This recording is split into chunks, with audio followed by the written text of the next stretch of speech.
Le paradoxe de notre époque, en fait, c'est qu'on passe nos journées à interagir avec des machines d'une complexité vertigineuse. Ouais, c'est clair. Et l'interface est tellement fluide qu'on en oublie presque leur véritable nature, quoi. Exactement. On touche un écran vert, il y a une image qui glisse, une vidéo se lance. Tout semble hyper intuitif, magique presque. Tout à fait. Sauf que dès qu'on essaye de passer de l'autre côté du miroir, la donne change complètement. Ah oui, quand on décide de ne plus seulement consommer, mais de créer, de se mettre à programmer. Voilà. Et là, la réalité nous frappe de plein fouet. C'est ça. On réalise d'un coup qu'on ne parle pas à une entité douée de bon sens, mais à une machine absolument littérale, impitoyable même. Et surtout, totalement dépourvu d'intuition. C'est un vrai choc culturel massif pour le cerveau humain. Tu m'étonnes. Notre communication au quotidien, elle est tissée d'ambiguïté, de sous-entendus. Oui, de raccourcis que notre esprit comble automatiquement. Je veux dire, si quelqu'un dit « je vais chercher l'eau », on déduit le verre, le robinet. L'action de boire, bien sûr. Exactement. Mais face à un ordinateur, cette imprécision, elle est fatale. Le langage naturel s'effondre complètement. Et c'est précisément ce qui rend notre analyse d'aujourd'hui si captivante. Pour notre auditoire, on va explorer un extrait de cours de programmation Python. Un cours qui est structuré un peu comme une bouée de secours, en fait. C'est le mot parfait.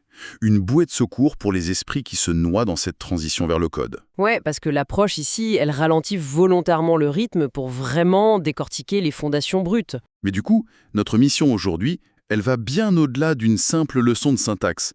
Il s'agit de comprendre la logique implacable derrière tout ça.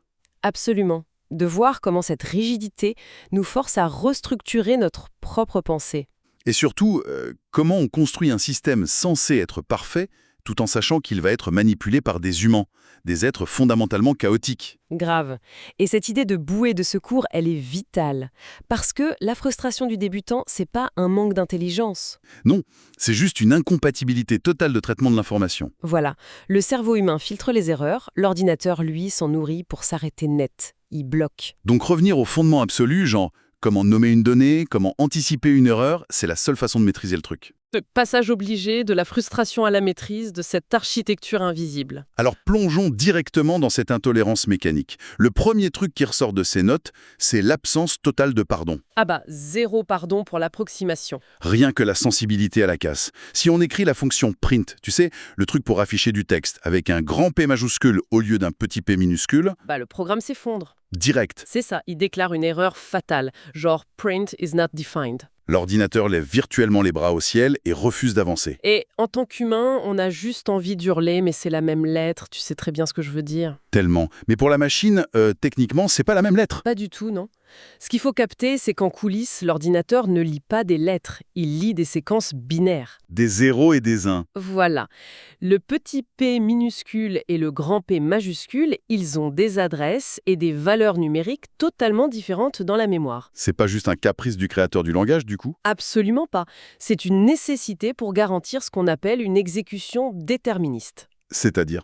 Eh bien, si la machine commençait à deviner que le grand P veut dire le petit p, elle pourrait aussi deviner qu'une variable salaire, c'est la même chose que salaire avec une majuscule. Et là, c'est la porte ouverte à des failles logiques catastrophiques. Exactement.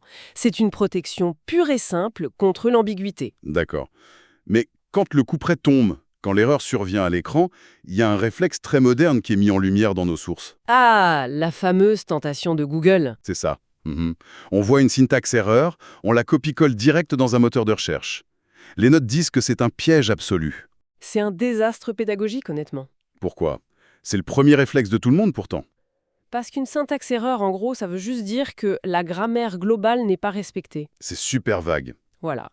C'est comme si tu écrivais un roman et que ton correcteur te disait juste attention, il manque un verbe quelque part dans le livre. Ah ouais, bon courage pour le trouver. Exactement. Donc chercher ça sur Internet, ça va te renvoyer des millions de résultats qui n'ont rien à voir avec ton code à toi. Alors que le problème, c'est peut-être juste un symbole 2 points oublié à la fin d'une ligne précise. C'est souvent ça, ouais. Donc, la seule véritable boussole, c'est le terminal lui-même. Ce petit écran noir où l'ordinateur nous répond. Tout à fait. Les notes insistent lourdement là-dessus. Il faut lire le numéro de ligne fourni par le message d'erreur. Si la machine dit ligne 13, c'est qu'il y a un truc cassé à la ligne 13. Ou à la 12. Mais oui, le terminal donne des coordonnées géographiques, pas la solution toute cuite. C'est plus exigeant, c'est sûr. Ouais, mais c'est la seule méthode. Se forcer à regarder cette ligne, c'est développer son œil critique. C'est entrer dans la rationalité de la machine. Plutôt que de demander à Internet de faire le sale boulot. Exactement. Et une fois qu'on a accepté cette grammaire ultra stricte, il faut bien donner à l'ordinateur de la matière à traiter. Ce qui nous amène aux variables, et là c'est fascinant, parce qu'on réalise que le temps, pour un ordinateur, ne s'écoule que dans une seule direction. Du haut vers le bas. La lecture est strictement séquentielle. C'est ça. On ne peut pas lui demander d'afficher une information à la ligne 5 si on l'a créée qu'à la ligne 8. Il faut déclarer son existence d'abord. Bah oui, l'ordinateur n'a pas de don de voyance. Ça serait pratique pourtant. Grave. Mais physiquement, déclarer une variable, c'est allouer un espace précis dans la mémoire vive, la RAM. Donc si on appelle un nom qui n'est pas encore enregistré. La machine cherche dans le vide, elle panique et elle s'arrête. Logique. Et alors, les règles pour nommer ces espaces mémoire. C'est dingue à quel point l'espace vide, le caractère espace, terrifie le langage Python. Ah, le pire ennemi de Python. C'est impossible d'appeler une variable nom de la personne avec des vrais espaces entre les mots. Non, ça ne marche pas. Il faut tout attacher, souvent avec des tirets du bas, ce qu'on appelle le snake case. Genre nom tiré du bas, de tiré du bas, etc. Mais pourquoi un simple espace fait dérailler toute l'architecture pour lui ? Parce que l'espace, dans presque tous les langages, c'est le délimiteur fondamental. C'est le signal qui dit « cette instruction est finie, on passe à la suivante ». Ah, donc quand j'écris nom de la personne, moi je vois un seul concept. Ouais, mais l'interpréteur, lui, il voit 4 mots, 4 ordres distincts balancés à la suite sans aucune cohérence syntaxique. Il doit se dire, mais pourquoi il me donne des mots au hasard ? Exactement. Le tiret du bas, en fait, ça recrée l'illusion de l'espace pour notre œil humain, tout en gardant un seul bloc continu pour la machine. C'est un super compromis. Et pour manipuler ces blocs, l'approche pédagogique s'attarde sur un détail minuscule visuellement, les guillemets. Minuscule, mais aux conséquences énormes, ouais. La différence entre écrire la fonction print avec le mot nom entre guillemets et le mot nom sans guillemets. C'est le jour et la nuit. Ça m'évoque inévitablement l'image de la boîte de déménagement, tu sais. Ah, vas-y, explique. Mettre des guillemets, c'est comme lire l'étiquette collée sur le carton. L'ordinateur affiche bêtement les lettres N-O-M. Ouais. Mais retirer les guillemets, c'est donner l'ordre à la machine de ne pas s'arrêter à la surface, de vraiment ouvrir le carton et de nous montrer ce qu'il y a dedans. C'est une excellente métaphore. C'est exactement l'essence d'une chaîne de caractères face à une référence mémoire. Les guillemets disent « prends ça littéralement », c'est de l'encre sur du papier. Tout à fait. Et sans guillemets, le mot devient une clé qui pointe vers le fameux espace dans la RAM qu'on a créé tout à l'heure. Mais ce qui est fou avec Python, concernant ces fameuses boîtes, c'est sa philosophie du typage dynamique. Ah oui, la grande spécificité de Python. C'est bien le fait qu'une variable puisse changer de nature en cours de route. C'est ça, quoi. Exactement. Donc une boîte étiquetée age peut contenir du texte au début, disons la phrase 20 ans, et paf, à la ligne 50, on y range le nombre mathématique 20. C'est ça. Et dans des langages plus anciens, genre le C++ ou le Java, c'est une hérésie totale. Vraiment. Oh que oui, dans ces langages, une boîte est typée dès sa création. Si tu dis c'est pour du texte, tu pourras jamais y mettre des vrais chiffres. Alors que Python, lui, il s'adapte en temps réel. Python s'en fiche, le conteneur s'adapte au contenu. Vu de l'extérieur, pour quiconque nous écoute, ça a l'air génial, c'est souple, ça pardonne, et c'est beaucoup plus rapide à écrire. Pourquoi c'est si dangereux ? Parce que le pire ennemi du développeur, c'est pas la machine, c'est lui-même dans 6 mois. Ou un pauvre collègue qui doit relire le code. Ah, l'amnésie du codeur. C'est ça. Si la variable âge change de nature en plein milieu, le développeur qui lit la ligne 60 ne sait plus du tout à quoi il a affaire. Il ne sait pas si c'est du texte sur lequel on peut faire de l'alphabet ou un nombre pour faire des maths. Exactement. L'intention claire du code disparaît complètement. Donc la solution, la recommandation explicite, c'est quoi ? C'est de créer des nouvelles boîtes avec des noms super clairs. Si on passe d'un texte à un nombre, on crée une nouvelle variable, genre age-num ou age-int. On perd un peu en concision, mais on gagne une lisibilité absolue.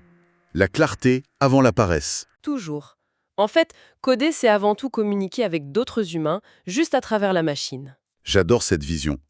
Mais cette illusion de contrôle, elle vole en éclats dès qu'on demande au véritable monde extérieur d'intervenir.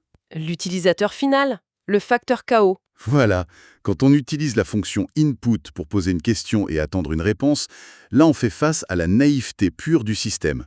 Ah, input, la source de tant de bugs. La documentation est formelle. Input renvoie systématiquement du texte brut, une chaîne de caractères. Toujours. Même si la personne tape le chiffre 2, puis le chiffre 0. C'est fou ça. Pour nous, c'est le nombre 20.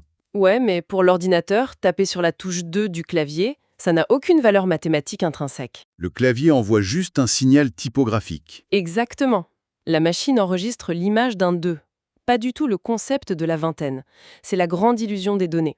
À l'écran, on voit 20, mais dans la mémoire, l'ordinateur voit le dessin du 2 collé au dessin du 0. C'est ça.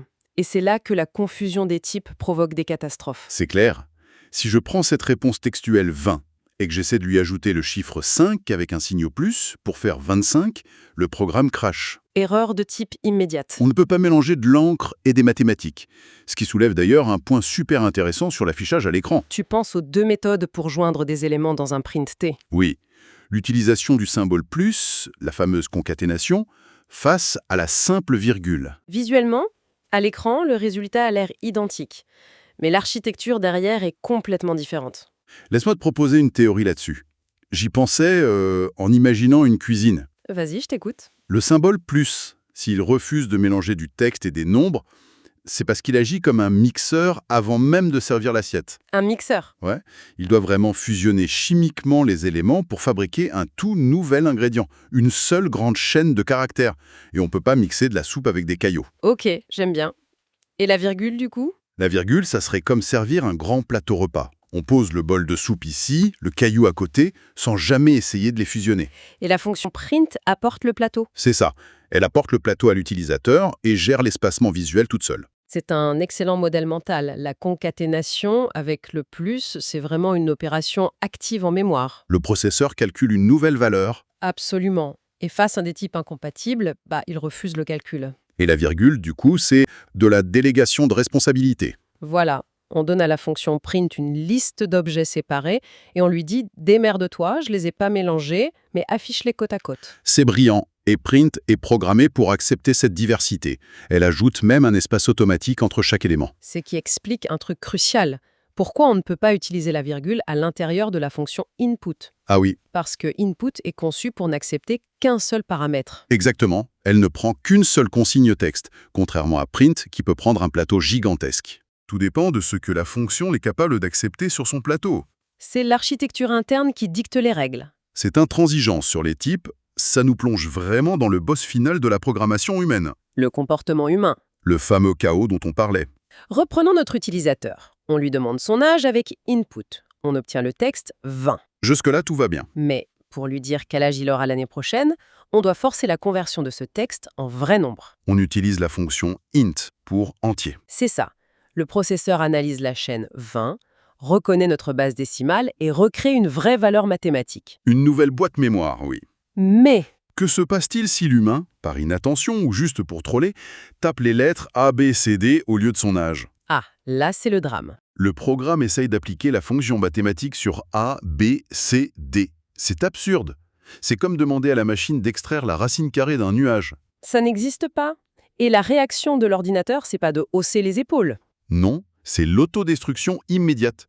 Une violente value-erreur et le programme se ferme au visage de l'utilisateur. Mais il faut comprendre que cet arrêt brutal, c'est un mécanisme de survie. D'autopréservation, Ah bon? c'est pas juste un bug? Non. Imagine s'il continuait à faire des calculs avec des données corrompues. Il pourrait écraser d'autres zones de la mémoire ou détruire une base de données entière. Ah ouais, le crash est une sécurité en fait. Une sécurité de très bas niveau, oui. Sauf qu'on peut décemment pas livrer un logiciel qui s'autodétruit à la moindre faute de frappe. Évidemment. Et c'est là qu'entre en scène l'armure de la programmation défensive. Le fameux bloc try, except, else, La mécanique de l'anticipation. c'est le cœur de la résilience logicielle. Ça s'apparente vraiment à un contrat légal avec des clauses d'urgence, tu vois. Le bloc try, j'imagine que ça veut dire « essaye de faire ça, mais attention ». Exactement. Ça dit à la machine, tente d'exécuter cette conversion dangereuse, mais maintient une vigilance maximale. Et si l'utilisateur a tapé A, B, C, D, l'erreur survient, mais le programme ne s'effondre plus. L'onde de choc est absorbée, Par l'instruction « except qui intercepte l'erreur précise et redirige le programme vers un plan de secours, genre afficher poliment « Veuillez entrer un nombre valide ». ». Voilà, on sauve les meubles. Et d'ailleurs, dans Python, l'activation de ce bouclier passe par une règle visuelle qui rend fou beaucoup de débutants. L'indentation. Ah, l'indentation. Pour dire au programme ce qui est à l'intérieur du bloc try, on n'utilise pas des accolades ou des parenthèses comme ailleurs. Non, on décale le texte vers la droite avec des espaces ou une tabulation. L'espace vide devient l'architecture même du code. C'est magnifique en fait. C'est un choix philosophique très fort des créateurs de Python. Ailleurs, tu peux écrire du code horriblement aligné, tant qu'il y a des accolades, la machine s'en fout. Mais Python t'oblige à être propre. Il force l'alignement visuel à correspondre à l'alignement logique. Si l'indentation est mauvaise, ça casse. Ça oblige le développeur à matérialiser visuellement la structure de sa pensée. Exactement. Le bloc else, par exemple, s'aligne pile au même niveau que le try et le except. Pour bien montrer que c'est la conclusion de la structure. Le chemin qui s'exécute que si tout s'est bien passé. C'est une discipline esthétique qui devient une discipline mentale. Du coup, je me fais l'avocat du diable. Poussons la logique à l'extrême. Vas-y, j'ai peur. Si cette syntaxe try except, c'est une armure si géniale pour empêcher les crashs, pourquoi on ne prendrait pas tout notre code, de la première à la dernière ligne, pour l'enfermer dans un gigantesque bloc try? Oh mon Dieu. Bah quoi? On intercepte absolument toutes les erreurs possibles, on affiche un petit message « Oups, une erreur est survenue », et voilà, un logiciel qui ne plante jamais. Le crime parfait, non? C'est le crime parfait contre toi-même, oui. Pourquoi? C'est super tentant pourtant. Au début, oui.